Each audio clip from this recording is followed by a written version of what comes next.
Samantha Chakravalesu Atra Gachantu Devata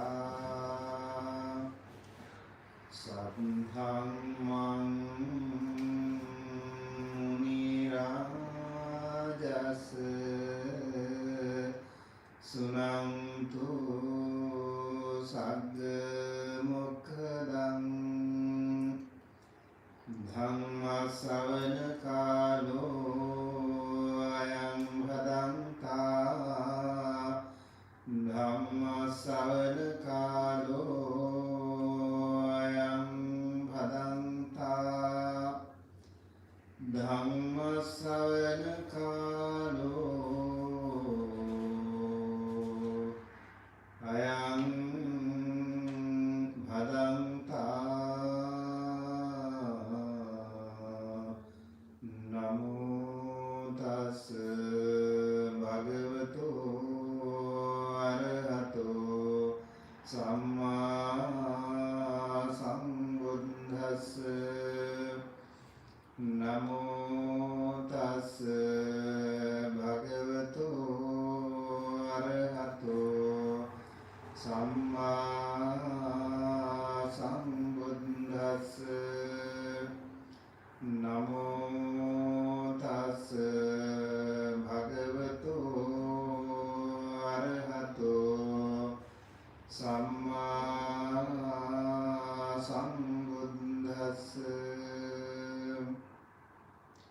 Akko dhena dine ko dhang sadhun sadhuna dine jine kadaveyang danena saccena lika vadinam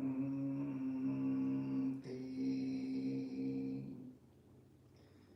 My utmost respect to the perfectly enlightened Samma Sambuddha, the noble doctrine of the Buddha, and the noble Mahasangha, the disciples of the Buddha. Good evening to all of you, wonderful Dhamma friends in Long Island Buddhist Vihara. And I take this opportunity also to take permission from Bhante Nanda, the abbot of Long Island Buddhist Meditation Center. So today, as you all know, the topic is anger management and modern day busy life and then Buddhist meditation. So we have done the Buddhist meditation part, I suppose, and we will also make this discussion more engaging and active. And I invite all of you to raise your hand or if you have any question anytime. Okay? And so I will focus more on Buddhism in today's topic, and let us see if we can find out a solution to our prevailing problem. And let me ask a question. In the last 7 days, can I have anyone here who has not got angry? 7 days, maybe if you said 30 days, but 7 days I could do. Yeah, so for 7 days you didn't get angry? No. That's good. Anyone who's got angry? So 7 days, some people here, they have not got angry. That's so amazing. You know, that's quite an achievement. Because in your modern day busy life, there is always an opportunity for you to lose your temper, right? Get angry due to some reason or the other. It can easily happen. If it happens, that's natural. But if you say, I didn't get angry, for the last 7 days. That's really commendable. So for those people who did not get angry, I must say sadhu, sadhu.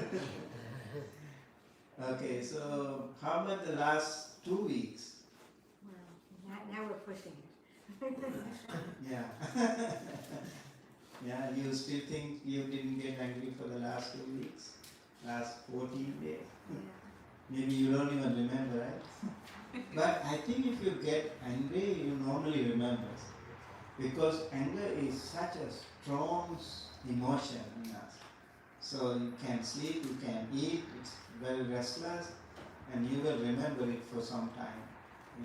Maybe just a small anger, it's a different thing, but if it's a real anger, like you will remember it, right? Maybe with your co-workers, maybe with your family members and neighbors.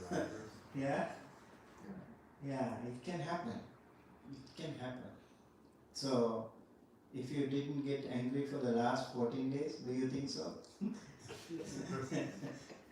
If you were not engaged with anyone, that also is little easier, right?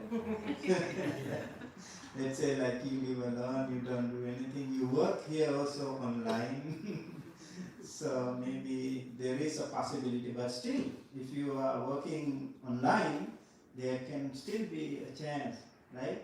You have, because of the workload or whatever reason, you have some Zoom meetings, online things happening, it still can happen, right? So like, let's say like if you still feel confident, I didn't get angry last 2 weeks, sad. Okay, so just an idea, what happens when we get angry. Physically, what happens to you when you get angry? Do you know what happens?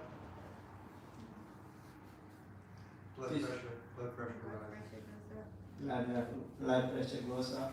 Tense Yeah. your muscles. Yes, tense muscles. Yes. So heart rate and arterial tension, and what else? You feel little more strong, right, when you get angry. Adrenaline. Yeah. So like testosterone production also increases, and yeah, and then cortisol, the stress hormone, also can decreases, and the left hemisphere of your brain also stimulated. So maybe do we have some doctors here? Yeah, and it's very interesting. These things can happen, and like any other emotions, the anger also can be connected to our brain, and so there is something called, what do you call it? Amygdala. What do you call it? Yeah, amygdala, right? AMY. Yes, amygdala. AMYGDALA. So amygdala is something like a walnut.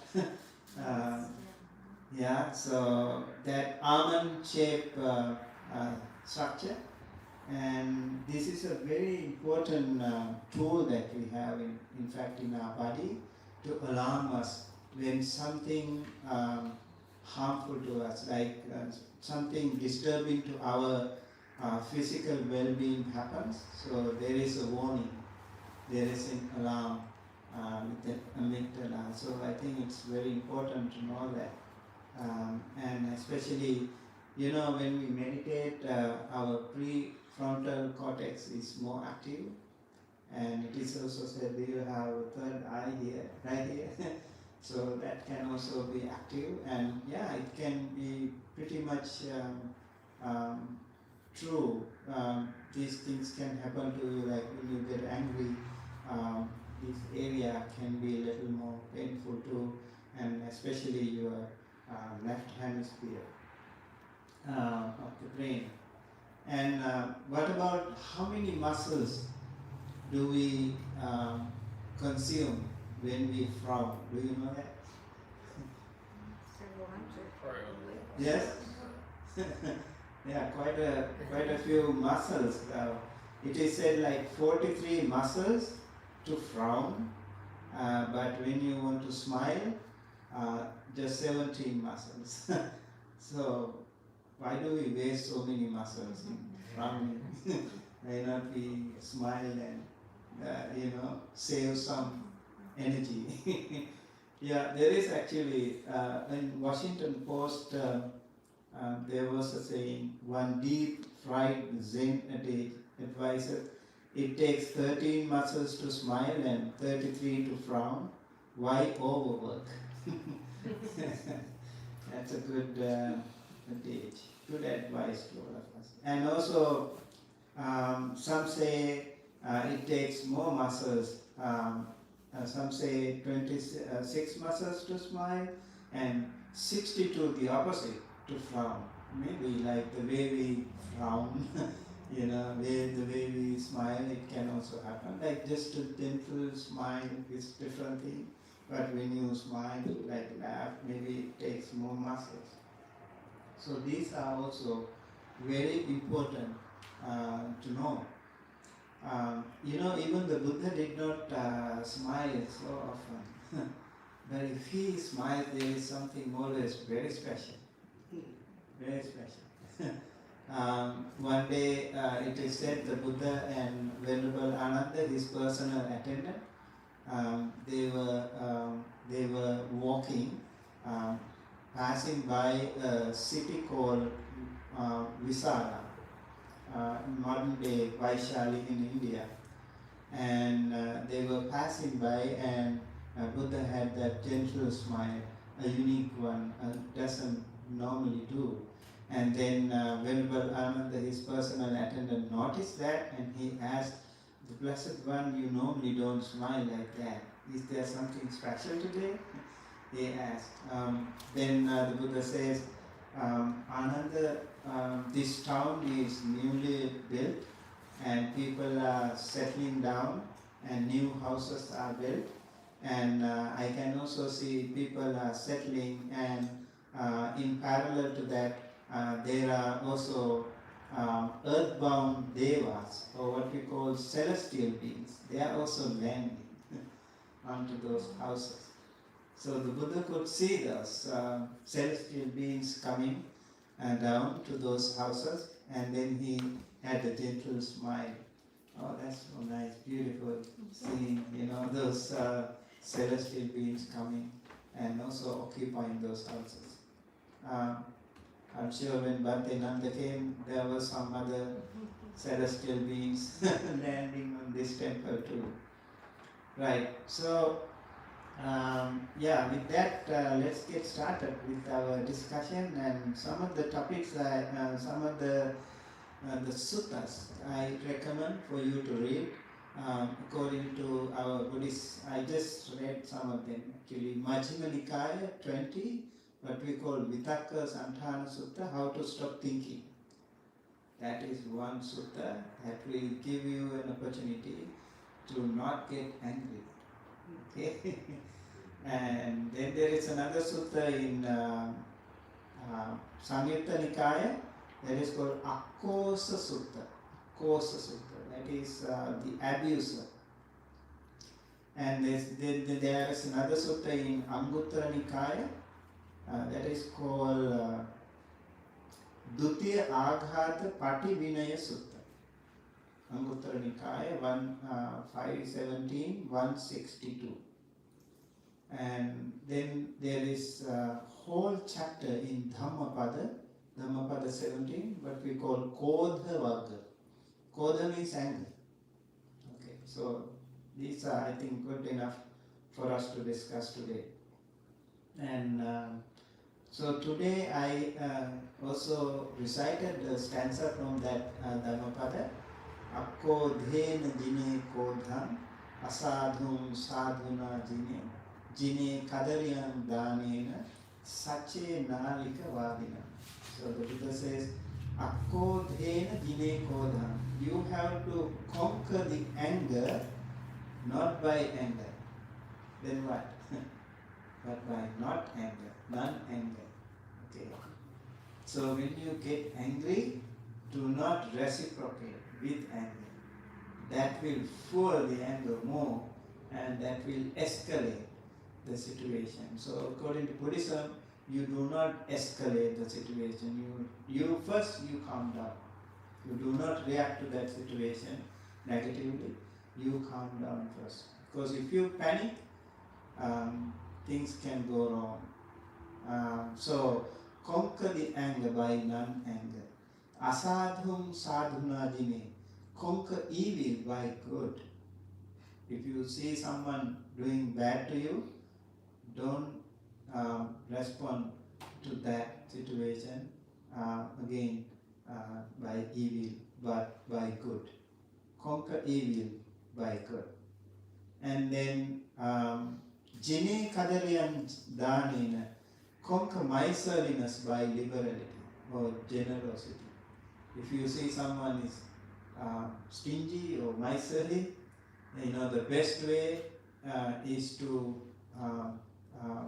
react to that situation is by practicing generosity. It's an amazing practice. These are all amazing practices. By no means they are easy. It's always challenging, but it's also not a mission impossible. Yeah, it's possible.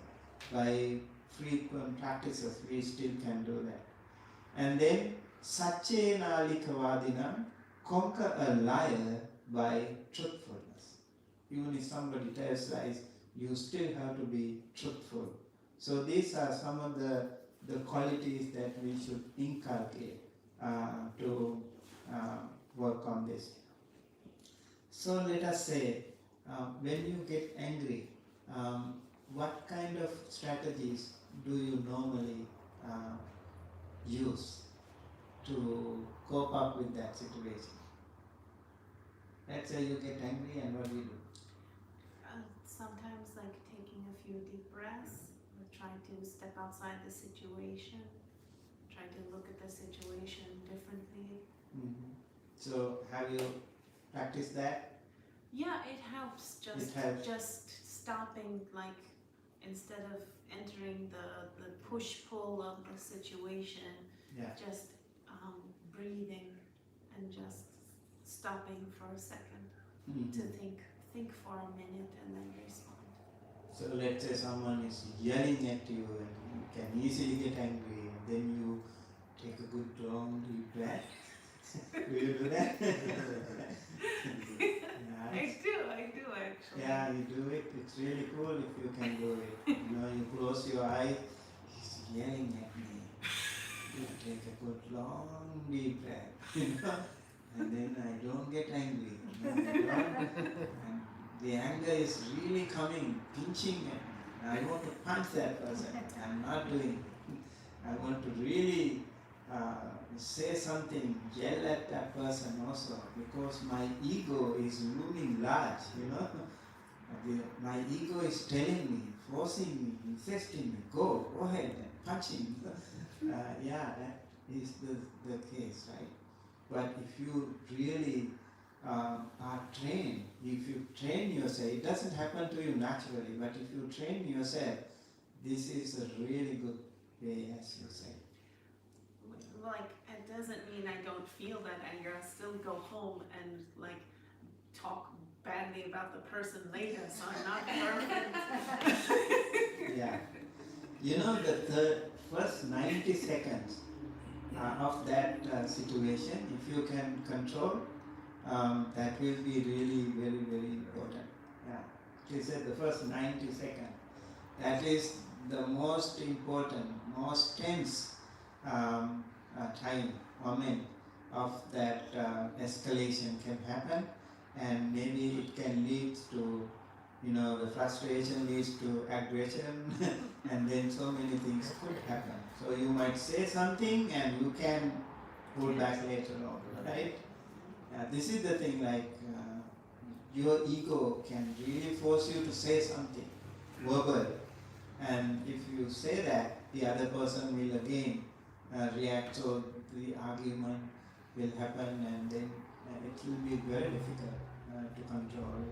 So I think in the West, some people also think it is good to, just say it out loud. If you are angry, just say it on the spot, and then it will be okay.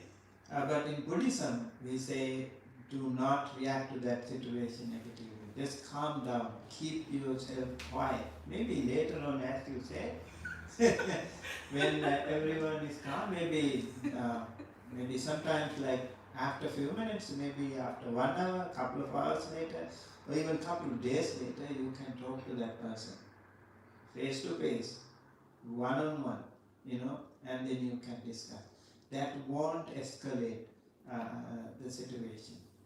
So I think it's a very, very good way to cope up with your anger. And then, as we said, when you get angry, your face also becomes like blushing, or what do you call, angry, and yeah, you don't look pretty, right? When you are angry. It is said, like in Buddhism, if you do something, and if you get angry after doing that good thing, you will, let's say you practice dana or generosity, and after that you get angry. Due to something, you get angry. So because of practicing dana or generosity, you gain something good, some riches, wealth because of that. But because of you were angry, you get ugly face.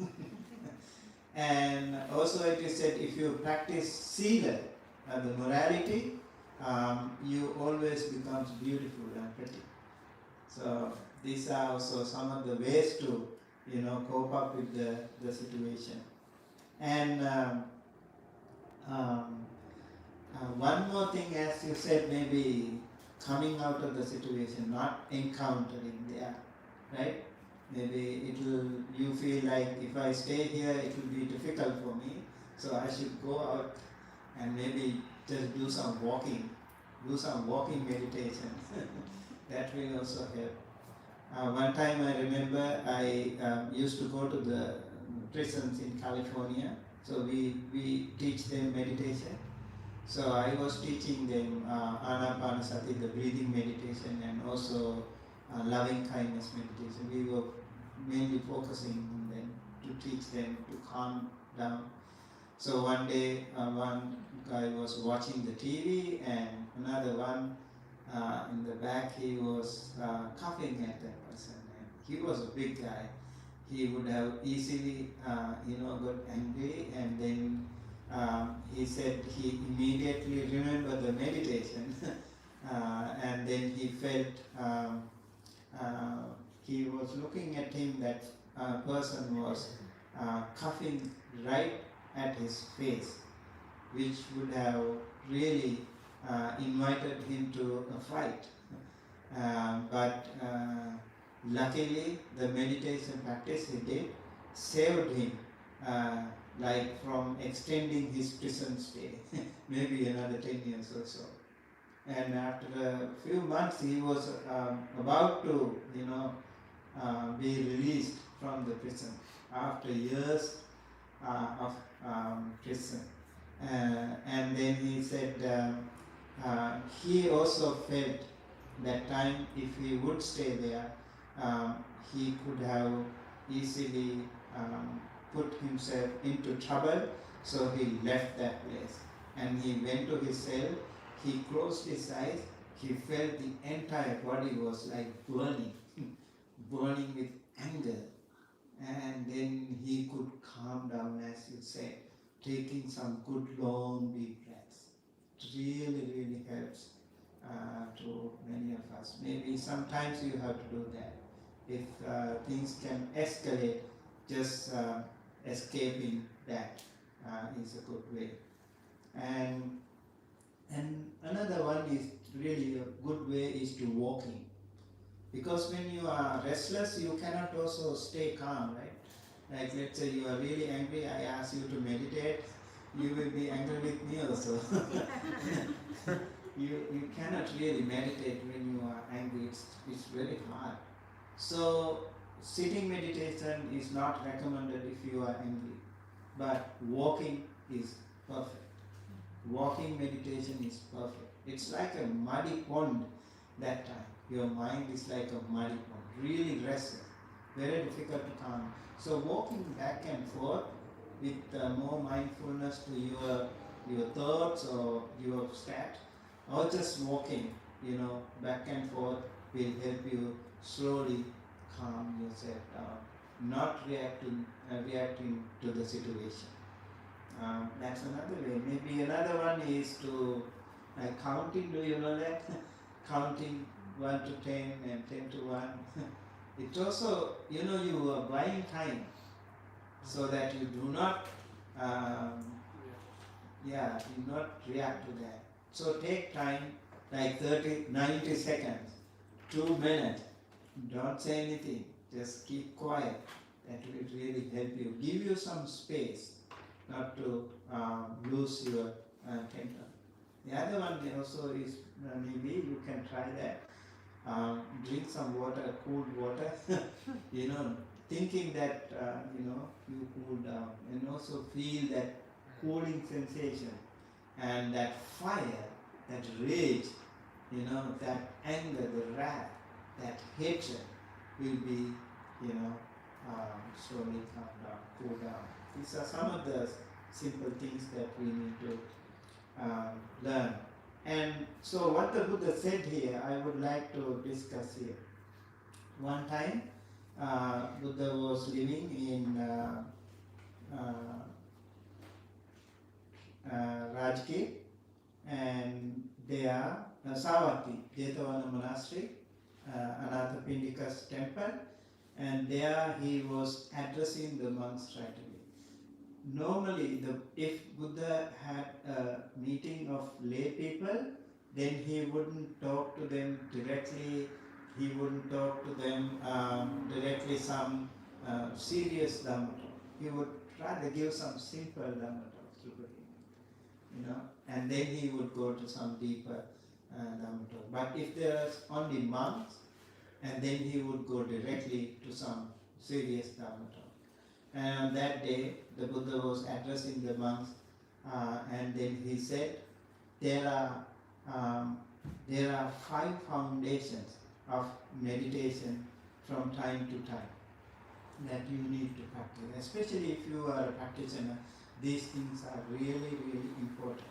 Let's say you are meditating, and even while meditating, you can lose your temper, right?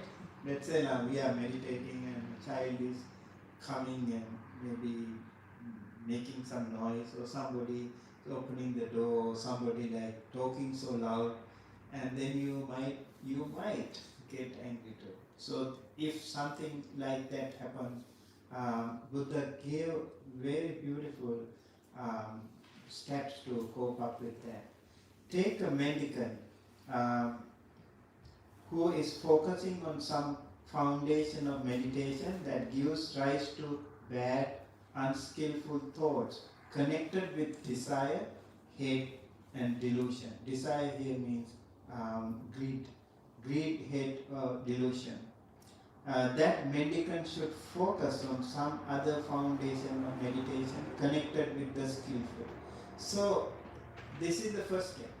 When you are angry, try to switch from that to another.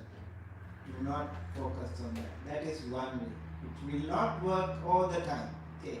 But sometimes it can work. So like, let's say there is a situation for you to get angry, so you switch from that to another. Just focus on something else. And that way you will not get angry. As they do so, those bad thoughts are given up and come to an end. Their mind becomes skillful, stilled internally. It settles and then unifies and becomes immersed in samadhi. So when you are restless, you cannot concentrate. And when you are angry, you can never concentrate. It's very difficult. So when you are angry, try to focus on something else. And then it will be easier for you to get your concentration back. And now the Buddha also gives an example here, like to replace a bad peg with a fine peg. So just like that, you also replace your bad emotion with a fine emotion. That way you will not get angry and you will be able to focus and concentrate. Now suppose that the second one, now suppose that mendicant is examining the drawbacks of those thoughts, but bad, unskillful thoughts connected with desire, hate and delusion keep coming up, still keep coming up. You try to do that, still those bad thoughts are coming up. Then should try to ignore and forget about them. That is another second step. You forget about them. And so it can also happen to you that you would be able to settle yourself and calm, and then you should be able to meditate, concentrate. That is another way. And the example here also is interesting. And the Buddha says here it is like suppose there was a person with good eyesight and some undesirable sights came into their range of vision, and they would just close their eyes or look away. Just like you see something you don't like, you close your eyes or you look away. Just like that. So you have a bad temper, then you try to look away. And this is another way. So this is the second. And the third one, now suppose the mendicant is ignoring and forgetting about those thoughts, but bad, unskillful thoughts connected with desire, hate and delusion keep coming up. They should focus on stopping the formation of thought. That's another method. Stopping the formation of thought, like stop thinking. That's another way. And as they do so, those bad thoughts are given up, and they can also calm down, and they can meditate, they can focus, concentrate. Just like the example is, suppose there was a person walking. Okay, so when you walk quickly, you walk faster, and then you think, why should I walk faster? I should stop. I should walk slow, and then you walk slow. So you're walking opposite. And then you walk slow, then you think, why should I walk slow? I should walk fast. Or I should stop. And then when you stop, you think the other way. I should sit. And when you stand, you should think, I should sit. And when you sit, you can think, I should lay down. Or something. All the time, just like that, you also try to avoid that situation, try to ignore that situation. Then you can also get yourself away from anger. Now 3 steps. Do you remember? The first one, when you are angry, Look away. just replace that anger with something else. And then the second one, Take a walk. That was the third one. yes, ignore it. Yeah, this is the ignoring part. This is the third one actually. The second one is just like the eyesight. Yes, you close your eyes like that, so you can think of something else. You ignore it. And the third one is you walk away. You think something else. And the next one is, now suppose a mendicant is focusing on stopping the formation of thought, but still the anger can come to us. these things can come to us. The anger, lobha, dosa, moha, what we call greed, anger, and delusion can come to us. And then it is said, it's an important physical action that the Buddha asks us to do.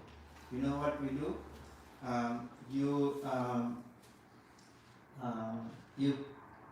You clench, and the teeth clenched, and tongue pressed up against the roof of the mouth.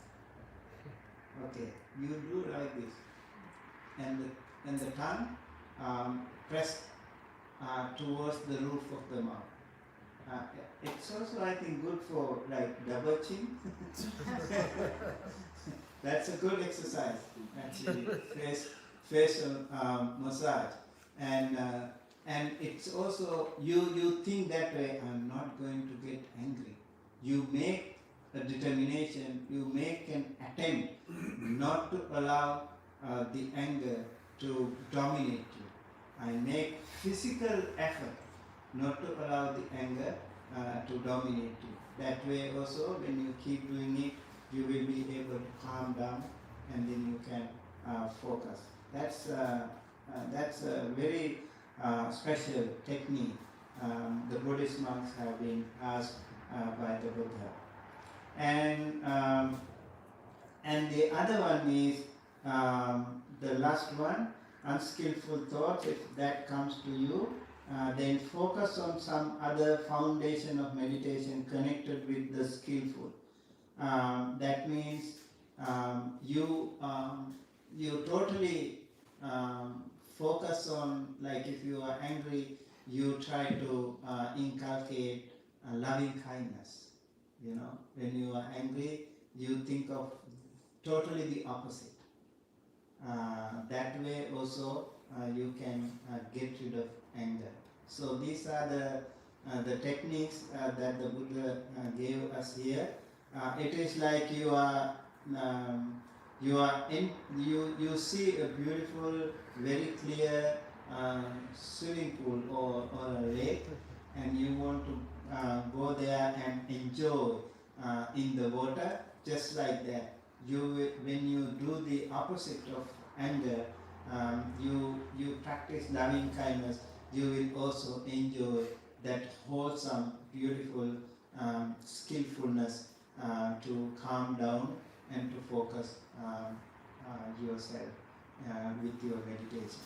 So these are some of the techniques that the Buddha gave us in Vitakka Samdhana Sutta.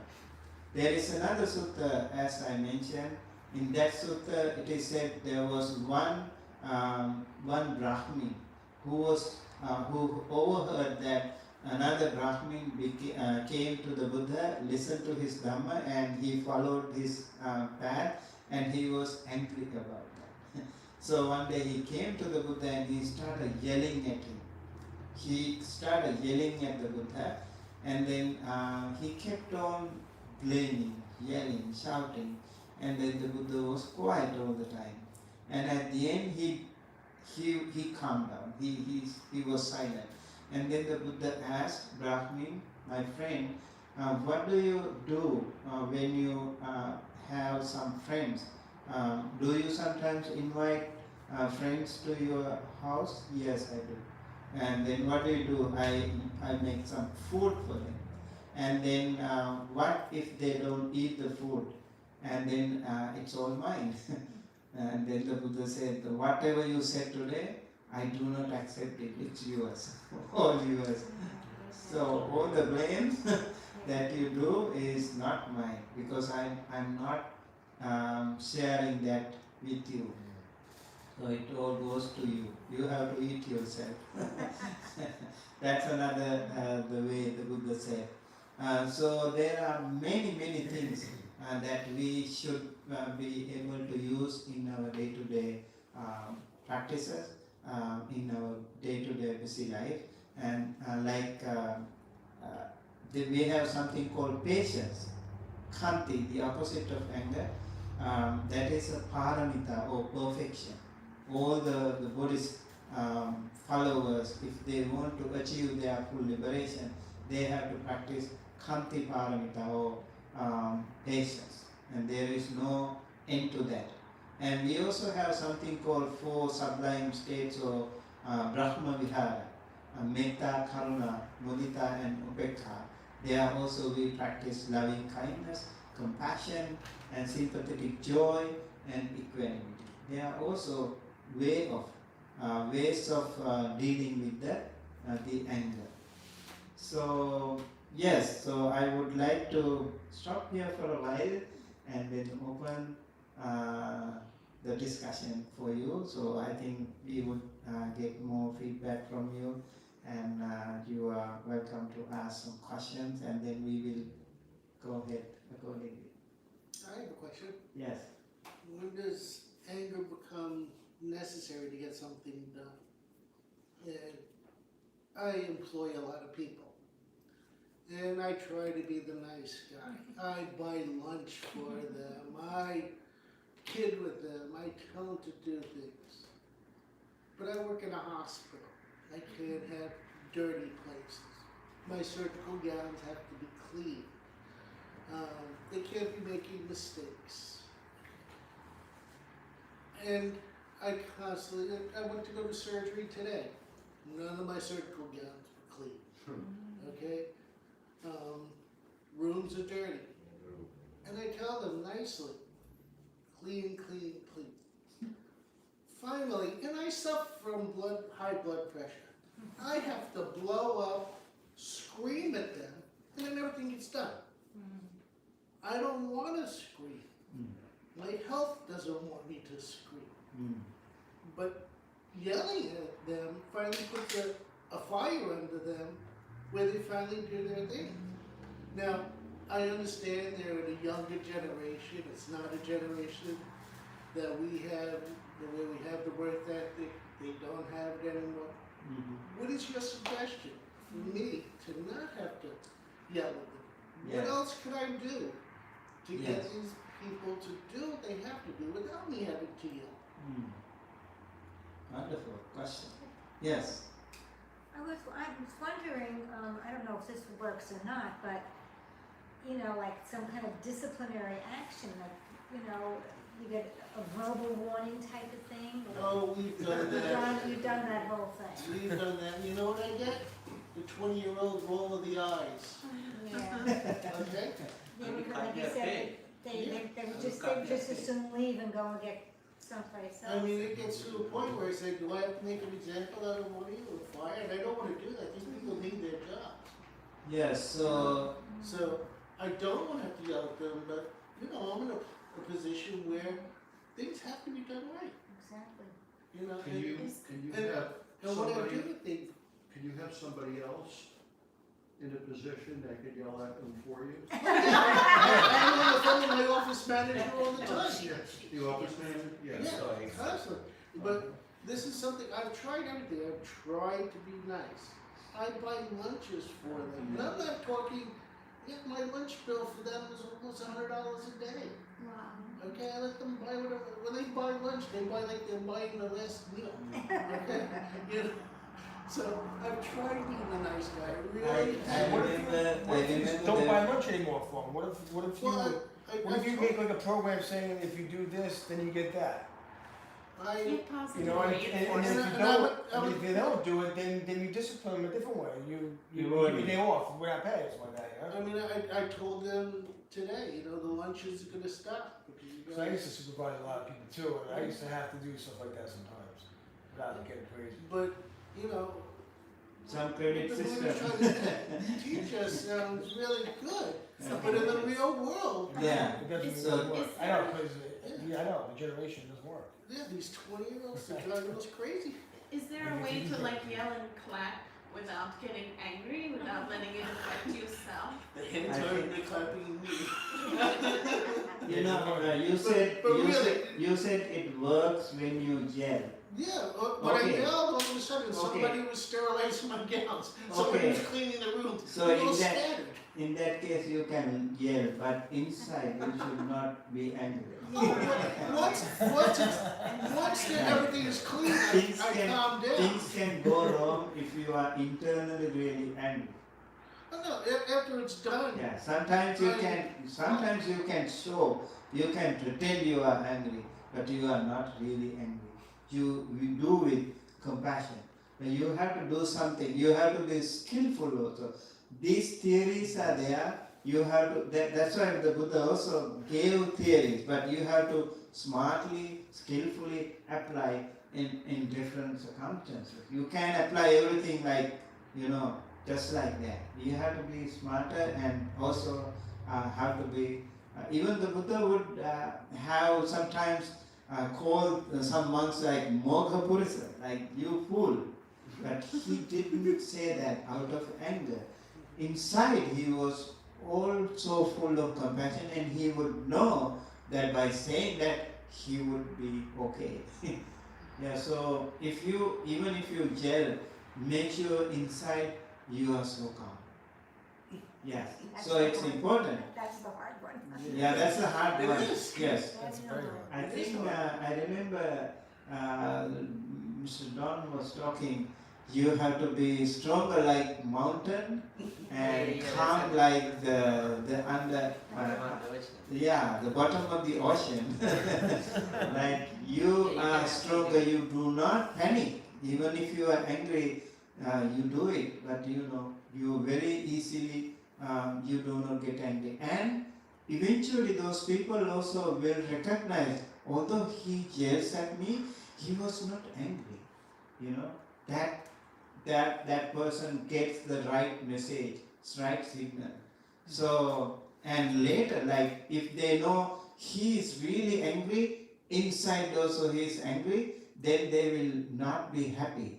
But if you are angry, like mothers, parents sometimes yell at children, but they do it out of compassion for the children. So the children will recognize it later on, at least. Although they yell at us, it's not out of anger, but really out of compassion. Maybe one thing more important for you, when you lose your temper, you lose your health. So you lose your inner peace. That's more important for you. So by expressing your anger, it won't help you, it won't help them either. So even if you do it, just do it with that powerful control. You do it with control emotion. That way I think it will be helpful to you and to them as well.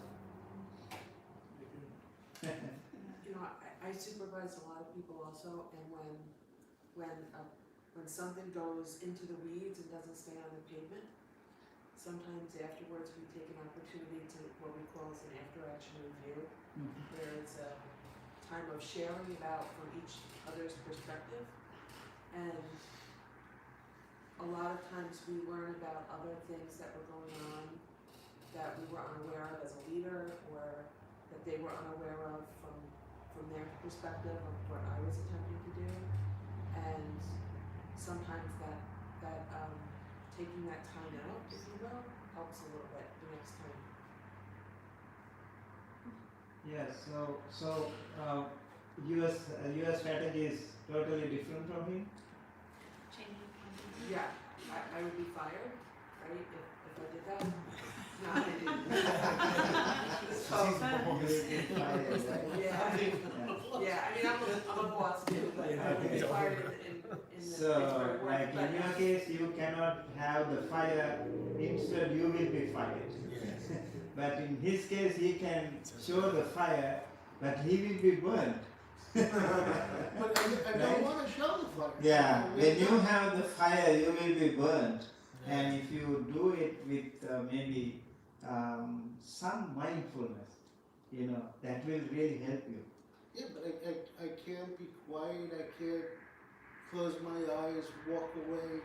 Yes. Do this. Yes. These are important things, and if not, Maybe I just also recommend you at that time, even if you do whatever, maybe you change your tone, or later on you can ask that person to come personally, not in front of everyone. Maybe say something give a good piece of advice. I've done that. If not, maybe you can change their job, or you are in position Give them, to. give them the gold star reward, make a chart like Yeah. the children. Then they get a gold star. I have, when an employee does something well, I reward them. Kathy will tell you, I'm very generous with them when things are good. Yeah. But it doesn't seem to be reciprocated. Where they want to take, but they don't want to. It's very difficult right now because we're under a lot of pressure because we don't have enough of the help that we want. But I still think that for myself, it's my life mission to surround myself with as many good people as I possibly can, and it's very difficult. It's a life mission, and I think as I've gotten older, I've become more If you're an tolerant. employer out there, you're going to hear the same thing everywhere. You can't find good people right now. It's difficult. It's difficult. Yeah, but It's always challenging, yes. what I would do is just retire and enjoy life. Why am I saying I'm counting to 5 years? Retire and enjoy. My opinion. So, Because you yeah. have to let go sometimes. Charlie, Yeah. I've spent my whole life trying to figure out what motivates people. Trying to figure out where somebody's mind is and what motivates them. And once I figure out what motivates them, I can give them medicine and they don't even know they're getting medicine. Because it tastes like chocolate. In other But words, what you I can't mean eat by it. that, I mean, you have a lot of necessary things that have to get done for your business to operate efficiently. Well, some people respond to praise. If you praise them and say they're wonderful and it's honest, they'll want to work for you. And then other people know nothing but the iron fist. Yeah. You screw this up one more time and you're out of here. And you do it. And this way, it's not one remedy fits all situations. Yes. It's like just understanding, what the needs, what you have to have your needs met, because if your game is not going, nobody's doing anything. So the idea is, I just would Like I said, look out. I've tried everything. I mean, Yeah, so like you are out literally, I'll of actually start doing the cleaning myself. Well, it's less And painful like, do you guys because see I'm cleaning here? Maybe you could help me. I do employ you. Be nice if maybe, I haven't eaten lunch yet. You guys are ordering out. Can you please? Okay, Thank first of all, you also have to accept my system is not working. There is something, I can change. There is something, maybe I have to re-evaluate my strategy. Maybe the tone, maybe the way you speak, and you maybe sometimes you record what you, before reacting, you record and listen to it later on. Oh, I should have said this thing. I should have maybe, changed my pattern. Something like that. Maybe, you can later on take a feedback maybe from other people also can help. Something like that. I think if we can change the world, we have to change ourselves to a certain extent. Oh, they say something like that in the past. Like the whole world, you could put a carpet or you could put shoes on your feet and walk any place. Yeah. The greatest thing Bhante taught me was that, I am not me, this breath is not mine, and that really we don't have any control. When you get angry, your blood becomes affected, it becomes impure, it's polluted. I'm dealing with life and death. Your heart rate is not good, your brain waves are also not working properly, and so it's not good. You know it's not good. So we have to be really, you have to accept it first of all. Okay? Unless and until you are ready to accept this is my fault, then you are not going to work on it. You don't have an opportunity actually to rectify the mistake. So first, be humble, accept my fault. Rather than pointing at others, this is your fault, not mine.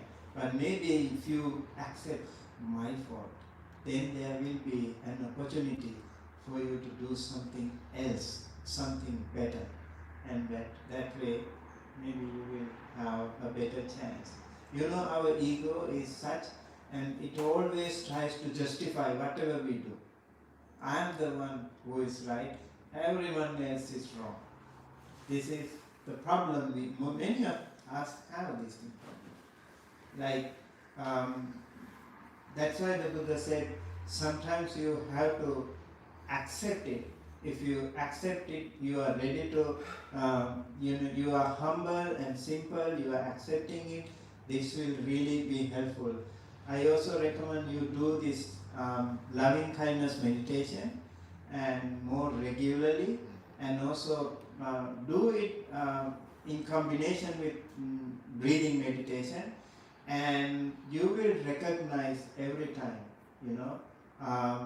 you will recognize you are improving, and you will also recognize every time you get angry, your breathing is affected first. You will see that pulse rate, heart rate, all changing, and then you recognize, oh, this is the time for me to also be in control, and that way it will help you. Plus, when you practice loving kindness, even before you entering the hospital, you start sharing the loving kindness with everyone in the hospital, all the staff, all the co-workers, all the fellow doctors and the patient, everyone. May they be well, happy, healthy. Do it regularly without stopping. And every time you do it, you will see more and more important changes in yourself. Remember, you change yourself, and the others will also feel that good energy.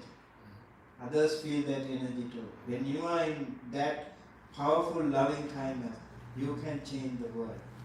And one time, it is said, Devadatta gave some drinks, alcohol, to an elephant, and an elephant was coming to him, just like trying to kill him. And Buddha was in perfect harmony with so much loving kindness, and he became just like a tamed elephant. He bent down in front of him. He has done so many things. He was living in the jungle. He was born under a tree. He was enlightened under a tree. He passed away under a tree. He was pretty much a part of the jungle, the wild, those animals and everything. But he was never hurt. He was in perfect harmony with everyone because of that loving kindness. There was a monk. He used to practice loving kindness also very, very powerfully. And every time before entering a car or a bus or a train, he would send loving kindness to all the people. And if he is in an airplane, he would send loving kindness to all the people, And then even if he gets a call, he would see the name so and so is calling, he would send loving kindness to that person. Even before answering, it becomes an integral part of your life. And you feel so happy, you feel so calm, and you will not get angry anymore. You will see improvement happening. And yes, you can work on that. We all wish you all the very best. May you be very happy, healthy, okay? Yeah. Okay, so we have 5 minutes time. Some more questions? I don't have any questions, but talking about the loving kindness, I had a situation a few years ago. I was in a position like Charles in the past too, but this was a person I worked with who was lacking communication skills, and anything she said always came out very harshly, very unkind, and I could feel myself getting irritated by it, and it was around the time that I started to come here and learned about the loving kindness prayers, and I started to say that every day for her, and saying her name. And even though we didn't have much physical contact with one another, but I found it really, really, really helped me so much. And that as I became calmer, it seemed like she was changing. So I really, that was a very powerful thing, very different than what you're going through. But that helped me tremendously. And I do that to the best of my ability whenever there is someone like that, just trying to even understand, like, why, maybe they're unhappy for whatever their reasons are, they're frightened, they're whatever it is. But I have to tell myself, that has nothing to do with me. What has to do with me is me being peaceful and just sending that prayer. And it really, really worked. And I don't see that person anymore. I don't have in this case, you have accepted, I'm going to change. Not that I'm going to change that person, but I'm going to change myself. Yeah. Right? So you learned a good lesson. You did not react to that situation negatively. And in Buddhist theory of karma, what we do most of the time, we react to situations. And maybe there are a lot of bad guys in the world. So they do so many bad things. That is their karma. That is their bad karma. But the moment you react to that situation negatively, that becomes your karma. Right? So you become a part of that. You become a shareholder to that karma too. So we have to be really careful not to react to those situations negatively. And always, yes, if you meditate, I think the most beautiful thing that you can have is you take the right decisions. I notice, like when you don't panic, when you do not become restless, you are calm. When you are calm, you take the right decision. That is why in Buddhism we call Sila, Samadhi and Panya. Sila is bodily and verbally you are restrained. And when you are bodily and verbally restrained, then it is easier for you to calm down your mind. And when you are bodily, verbally and mentally calm, you can take the right decision. You can go to the wisdom. That is called Panya. The highest wisdom can be taken only when you are bodily and mentally calm. So it's really important. You will see little things in your life changing very, very fast. You will see that improvement every single day if you keep practicing meditation. Then you will see you are reacting positively, you are looking at things positively, you always feel happy, and your inner peace is getting more and more better in your life. Yeah, keep practicing loving kindness. Sometimes keep practicing generosity. Yes, it will also work for some. So, from time to time, you give something to those people who are unfriendly to you, and also send the loving kindness to, let's say, a person who is not, who is angry with you, sitting somewhere close to you, you send the loving kindness to that person. You sit here, but you are sending loving kindness to that person mentally. Keep doing it. He or she will feel the vibration one way or the other. The most important thing, as she mentioned, you are stronger within. This is the most important thing. You do not panic. You do not lose your inner peace. That is the most important thing. Okay? So with that, we conclude. Thank you so much for joining us today. And I wish you all be well, happy, healthy. May you always be happy. May you always be able to smile. And may you always be stronger within. And may you be able to live peacefully, harmoniously, and with good health. May all of us be blessed by the Noble Triple. May all of us be blessed by the association with wonderful, good, wonderful friends. I would call all of these people are so wonderful Dhamma friends. You know, you can help share your thoughts with each other and help each other. And this is very important too. And with the good leadership of Bhante Nanda, you all should focus more and practice more and come here quite often and practice together. And may you all be well, happy, healthy and safe wherever you are. May all of us and all our your near and dear ones, family members, friends and relatives, children and spouse, and also your teachers, elders, co-workers, everyone in your place of work be well, happy, healthy, safe wherever they are. May all of us be able to achieve the absolute peace and happiness, the supreme bliss of Nibbana. Thinking thus, please keep your palms together close to your heart and say 3 times, Sadhu, Sadhu.